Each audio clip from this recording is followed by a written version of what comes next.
Murana. I like to say we are farmers because that's what we do. We actually right now on the farm, and more to that, we are in New Life.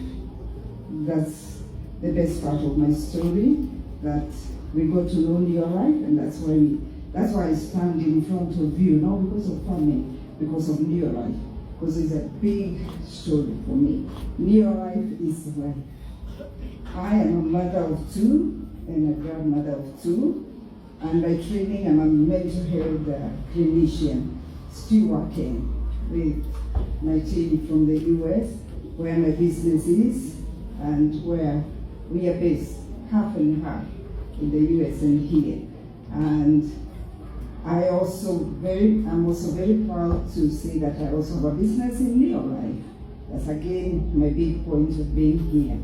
And my story is long, but I'll just say a few things about my story, because like I said, without New Life, I wouldn't be here to be talking to you, because in 2016, while working as a mental health clinician in one of the facilities, I fell.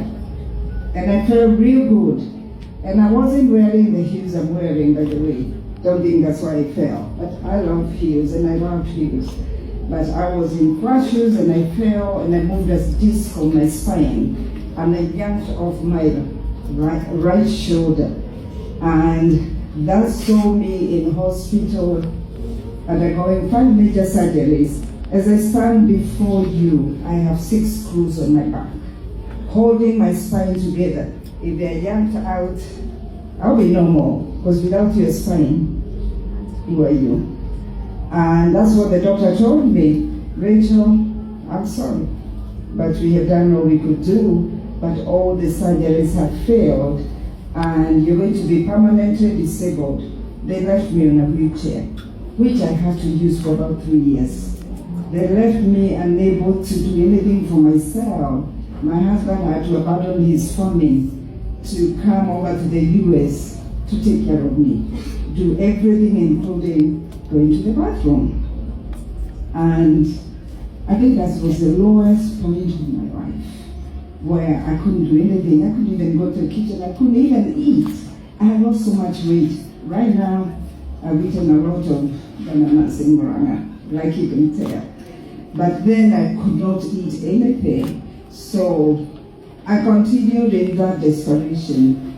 And I believed my doctor, a professor. He said, we can't do anything for you. You will never be able to work, because by then I had separated with my employer. And I was just at home. And he said, you cannot work anymore. So you're going to be disabled. You can never travel. I am here in Kenya. I traveled. But he said I cannot travel. And when I knew New Life in 2020, that was a turning point. And this came through my upline, Josephine Marango in the US. And she knew how I was suffering. And she told me about the product. But we didn't know New Life, although New Life is in the US. We thought New Life was something about Kenya. And